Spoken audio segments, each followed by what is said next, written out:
a Soviet apartment block. Georgia is an interesting country also because it's a bit of an open doorway into a region which is quite closed to the gospel. And so many of the surrounding countries, it's not very possible to do open Christian ministry in Iran and Turkey. And to the north, we have Chechnya, which is in southern Russia. Whereas in Georgia, the situation is quite different. We have a lot of freedom, and you can share Jesus how you like, and there's different aspects of our ministry that wouldn't be possible in many of these surrounding countries. And so to the north, we have Ukraine and Russia. And so for the last 4 years, that war's been going on.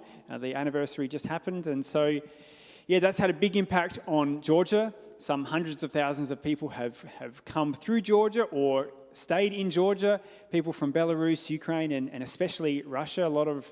Many hundreds of thousands of young Russian men have sort of left Russia because they don't want to be involved in the war, and they are opposed to the war, and so for different reasons they're there, and that's had a big impact on Georgia. We live in a city called Batumi, which is right on the Black Sea, right close to Turkey. And so part of that war has been happening in the Black Sea as well, and I've got one. Well, the video didn't play, but we had a sea mine floated all the way down from Ukraine and then hit the beach just across the road from our house in a place that we would normally swim. I didn't take that photo, but it blew up right there on the beach a couple of years ago. I didn't. And so, it's in general, though, Georgia has been quite safe through all of this situation, really. We don't hear the sound of bombs or anything like that. The terrible situation that really is for Ukrainian people that has, even this year, is the worst it's ever been. So we're praying for peace in that region. So we've been living in Batumi for about 8 years, and Beck's going to share, some of you that don't know us, Beck's going to share a bit more about our story and how we ended up there. Well, when I first met Matt, which again actually was in the Riverland, and before we were dating, he said how he felt that he had a call to cross-cultural mission. And that had been fostered in part by the Missions and Me camps that were run in Adelaide. But he just felt that very strongly. And so when when we started dating and he said this to me, it was interesting, it triggered a memory. And the memory was this, that when I was like 12 years old, I'd been pulled up the front of church along with all the other kids in Sunday school, and this man had come and prophesied over each one of us about our future. And I remember standing there waiting, what's he going to say to me? What's he going to say to me? And then he prophesied over me that I'd be a missionary. And I was so relieved because I was afraid he was going to say I would be a pastor's wife like my mother. So anyway, Matt and I got married. We did spend a year in China. We came back and we were living in country Victoria. And at that stage, we had our third child. And then Matt said, I think it's time. I think it's time we go back overseas. So we started investigating options, which mission agency, which country. There's so many different places that you can go. And we did end up hearing about this conference in Thailand where missionaries all over the world presented what they were doing in their projects. And we heard the team from Georgia spoke, and once I'd located Georgia on a map, I really did feel like, we both felt like this is where God is calling us. So it took us 2 years after that, and then we as a family went over. And at that stage, Josie was 5, and Samuel was 7, and James was 9.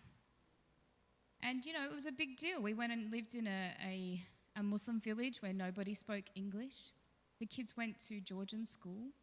And it wasn't quick and easy for them to just learn Georgian, as sometimes people say it is for children.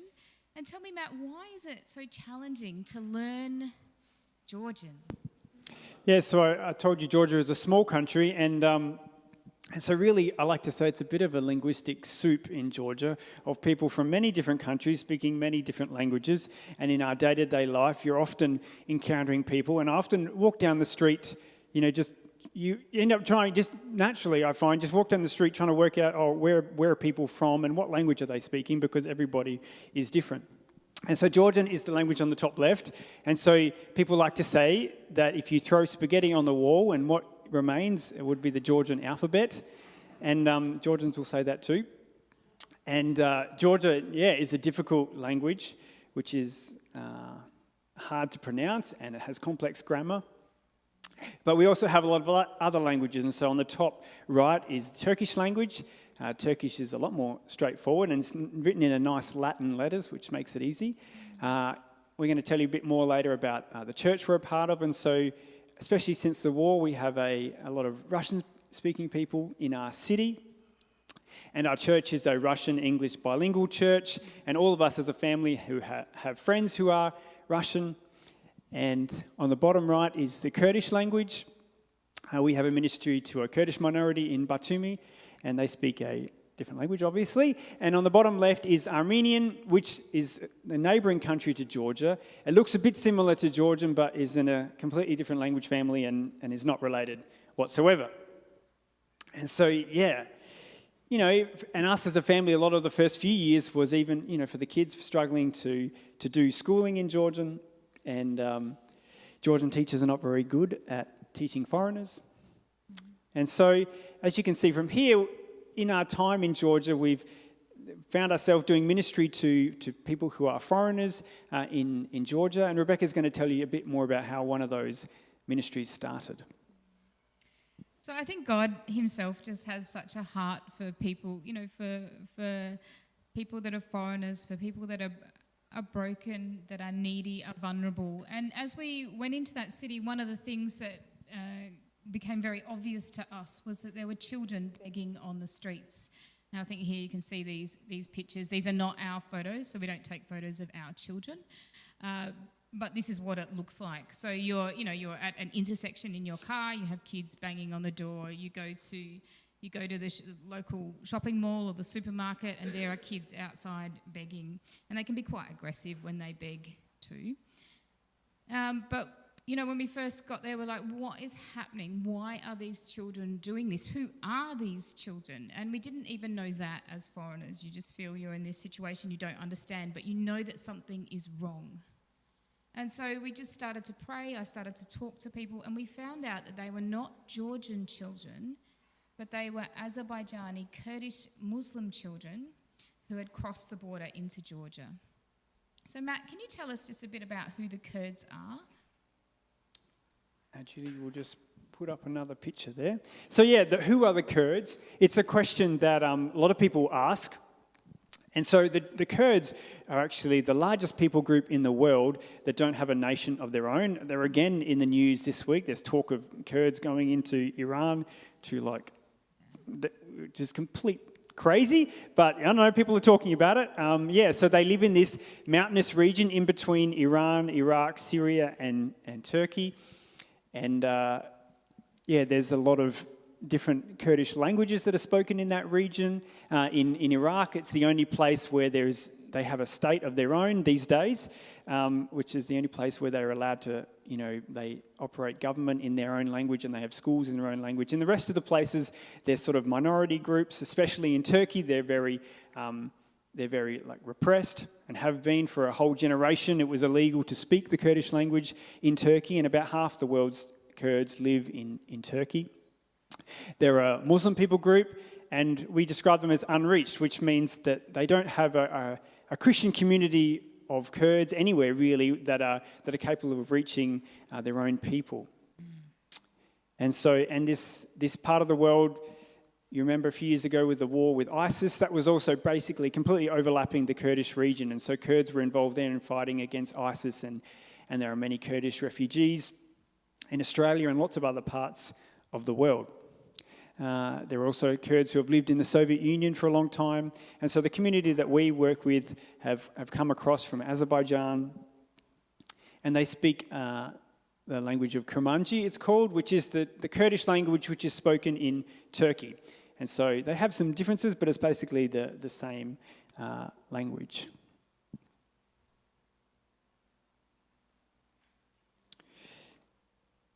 And so when we were first seeing these kids, we didn't know any of that. And so we would see these kids and it was like, people say they're Kurds, or they say they're Kurds, but do they speak Georgian? Or how will we even communicate with them? We didn't even know, was anybody helping them? Was anybody doing anything about that?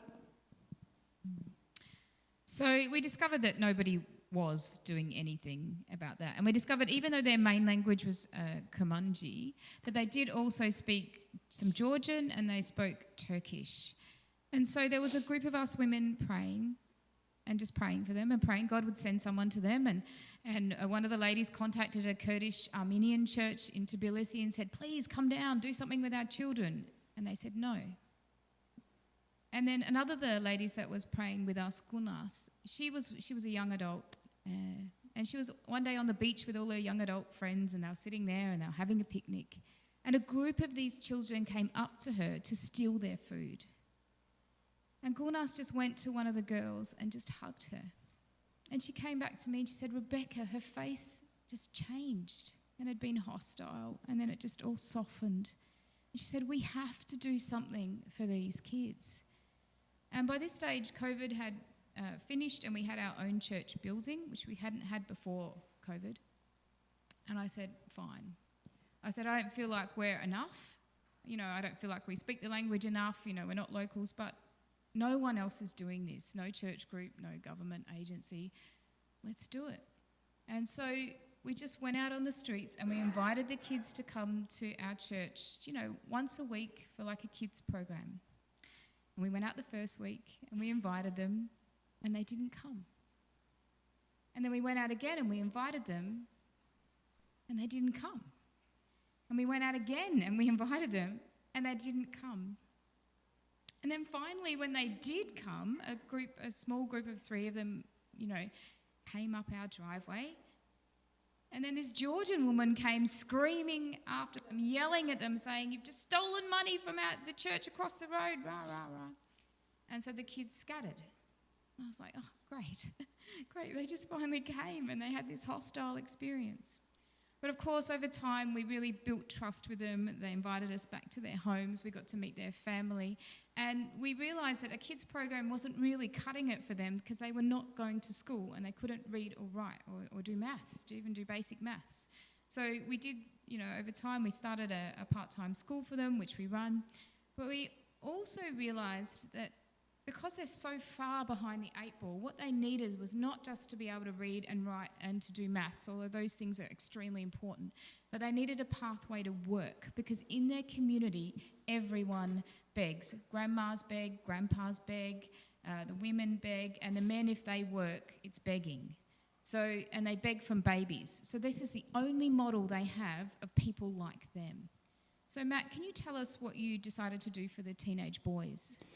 Yeah, so for the women, the situation is a bit different, where their lives are quite controlled and they're not so free, whereas the boys get to an age where they sort of get too old to beg, and they're not really, then nothing really is expected of them, and they sort of sit around and do nothing. And so we were keen to provide different pathways for them. 2 years ago, we started a business, and I don't know if you've heard of microgreens. Microgreens are like little sprouts. I have some samples today. I've grown some here, so you can try some at lunch today. And so, we started a small business and a place where some of those boys could come and work and get practice at working, see some value in their labour, and see have a different vision for their life other than just begging. This boy here is Emil, and Emil has been working for me for 2 years. When he started, he was still a beggar. Sometimes when I would go to find him, he would be down the road at the intersection begging, whereas now he is going to school when he can, and that's a bit of a long story, but also working a couple of days a week for me as well. And he's really caught that vision, that he says that he wants to grow up to be a husband who provides for his wife or his children, so his kids don't have to beg like he does. And so it's whole of life discipleship. It's not just about education or stories about Jesus, which we do. We're regularly doing gospel stories, and or we're showing them the Jesus film often as a part of our school program. But it's about a vision for his whole life. Had a couple of different boys working for me. Here's another guy who's in the foster care system. Unfortunately, he got moved on to another city, so he's not with me right now. The business has been interesting because it's sort of changed my the community's role of me a little bit, because instead of just being Matthew, who's a teacher who helps them, I'm also someone who owns a business and employs people, because it's a real business that we have real expenses and real profit. It's not a fake business. And so, some of the young kids ask about when can they get a chance to have a job and work as well. So that Kurdish ministry is one part of what we do. We're going to move on to talk about another part of the time of how we spend our time in Georgia, and that centres around our church. So the church was something that we've been involved in since 8 years ago. We didn't go to Georgia with the idea of starting a church. We ended up being the pastors for 3 years. So you might remember last time we visited, we were pastors of that church. And so it's a Russian English church. Since the war, we've had the church has especially bulged with Christians coming from different countries, and also Russian-speaking people who are quite open to spiritual things, and some of them in this time of turmoil and uncertainty. And so, as I said, last time we visited, we were pastors, and Beck's going to share about how that change happened. We're no longer leading that church. Well, our initial team leader, when we were talking about strategy for Batumi, he always said to us, the vision is to plant a church of multiple congregations in different languages. So even when we went into pastoring sort of the Russian English fellowship, actually, which was initially English at that time, I had that in the back of my mind, that there's supposed to be these multiple congregations. And over time, as we introduced Russian language into the church, and then the Russian speakers exponentially grew, and then we didn't speak Russian. We, as a family, had committed to learning Georgian. And it just became very clear to us that there were great people, great, talented, gifted people that could speak both Russian and English, and that was more desirable.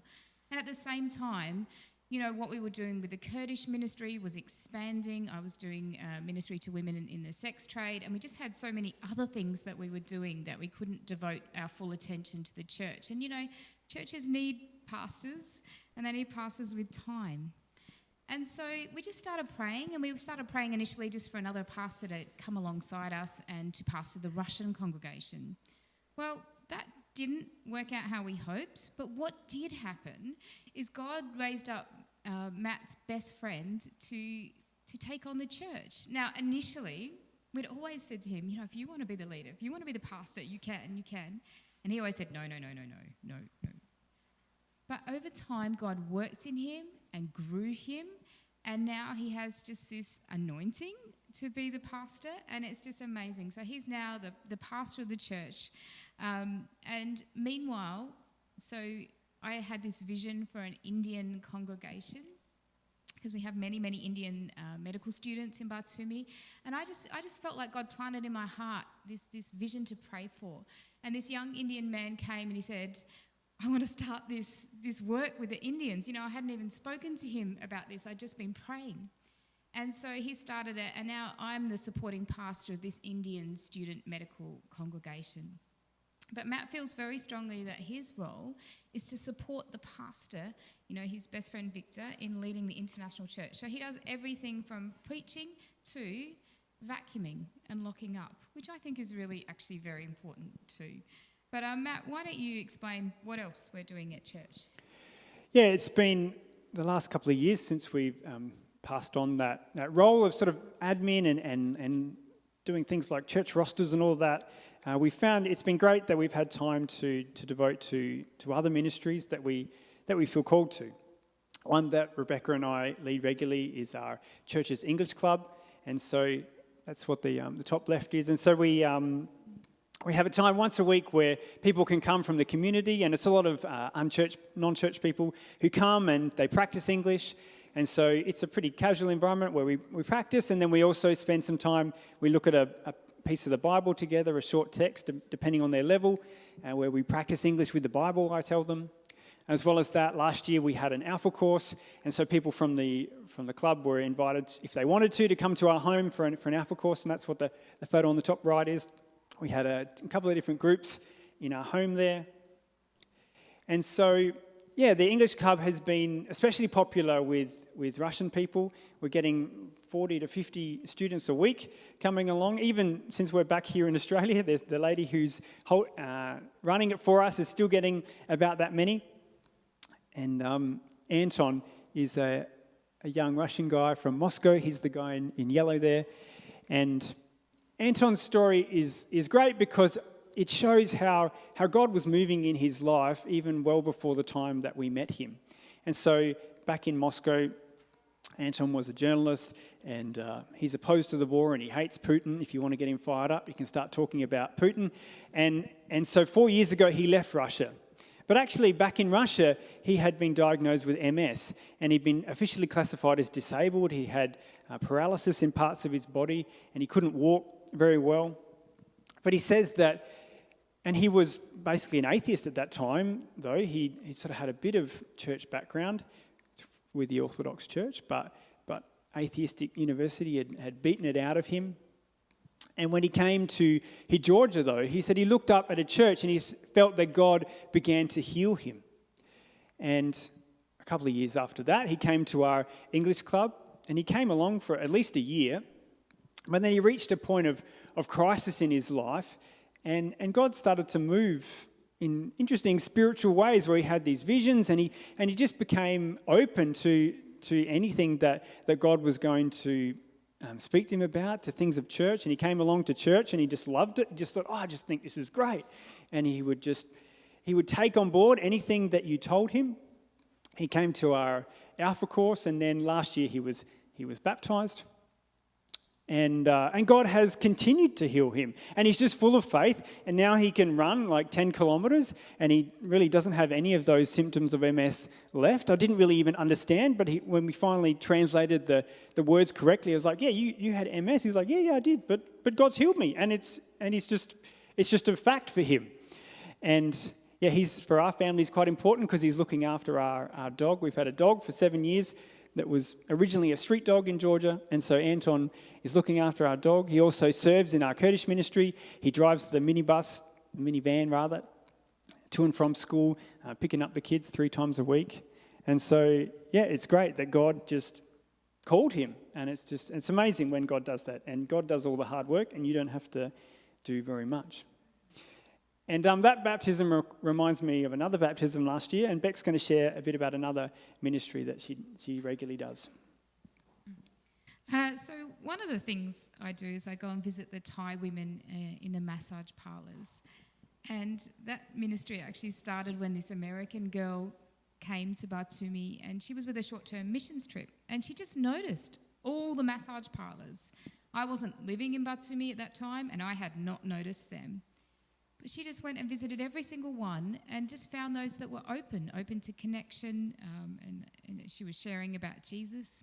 And so when she left, because she was only there for a month, she said, Rebecca, can you please come and visit these 2 shops? These 2 shops where they're open. And I was living in the village at the time, and I came into Batumi mainly with my 5-year-old daughter. And I went to one of the shops. I thought, she's not friendly. So I only went to one shop. This is how it started. I just went to visit one shop, one Thai lady, as regularly as I could, which was like maybe once a week, maybe less than that. And I would just start to share with the 2 ladies in the shop, about Jesus. And I start to pray with them.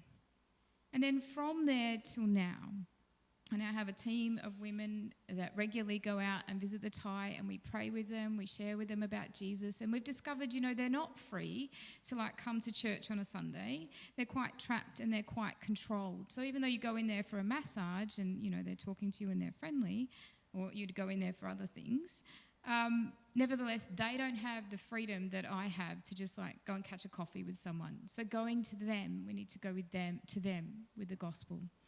And so one of the ladies that I met 7 years ago, I think it is now, and perhaps if you've been following the prayer newsletter at all, called it MM, and she over the years has had all this drama, but she believed that when she came to Georgia that God spoke to her in a dream and said, you are going to become a Christian in Georgia.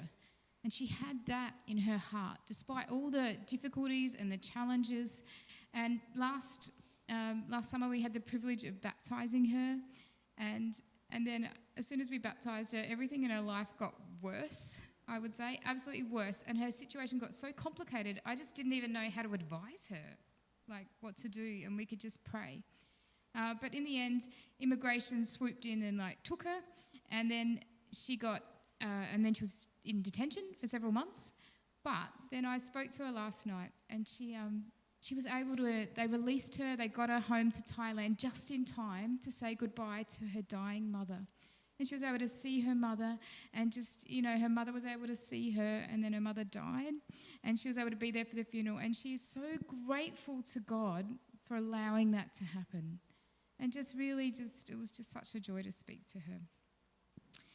Anyhow, Matt, so we are doing some things in Georgia. Can you tell people how we were able to leave everything and come back here to Australia? Yes, so we're spending a bit of a longer time in Australia this time, and we spent, I think, most of last year trying to think about how that was even going to happen and who was going to take on a lot of these different ministries that we're involved in. But really, our testimony through our whole time in Georgia is that God has provided the team, and God has provided the co-workers when we need it. And sometimes it's often been quite miraculous about people that just turn up at specific times, and there's I can tell probably 5 different stories of key people that came along and worked alongside us that God brought miraculously, I think. One is Rebecca, another Rebecca, the lady up there in the pink. And Rebecca had been praying for women to join that ministry that she does. And one Sunday, this British couple came to our church, this older couple, and they said that, they're from England, but they've been living the last 10 years as missionaries in Thailand, and Rebecca speaks Thai, and I thought, what the heck? What are the chances of some people coming to our church? Oh, and you speak Thai? Yes, of course you do, because Rebecca's been praying for someone who could join that ministry, and Rebecca ended up going along with this Rebecca, and that resulted in the first baptism out of that ministry, and so God's hand has been on it, and He brings the people as we need them. I think I've got another photo of...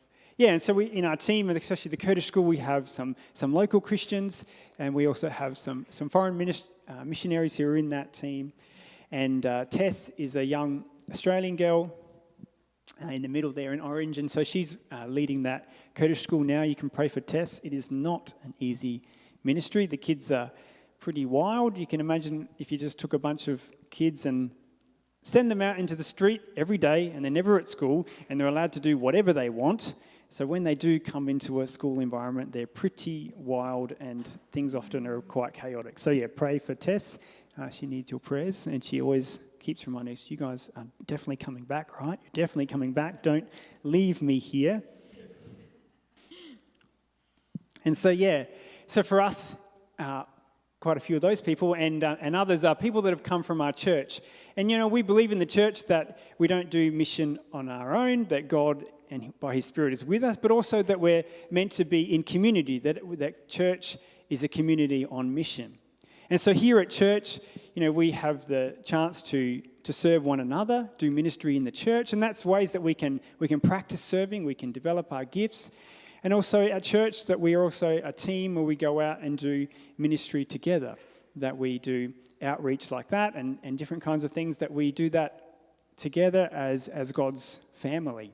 And there's blessing in that. There's blessing. It's a joy often to work alongside each other, and also to be able to be a blessing to other people.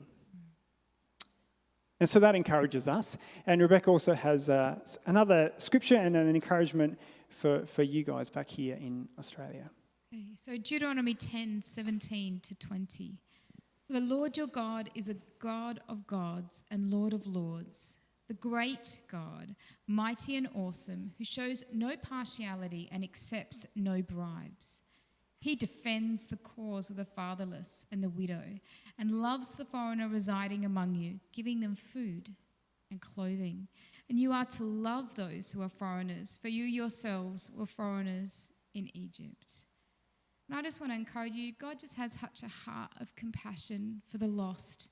And if you have that heart too, that heart of compassion for the lost, I just encourage you to pray into that and say, God, pray for the lost, but then pray, God, what do you want me to do. And my experience is that the more you pray for lost people, specific lost people, that God gives you ways that you can reach out to them.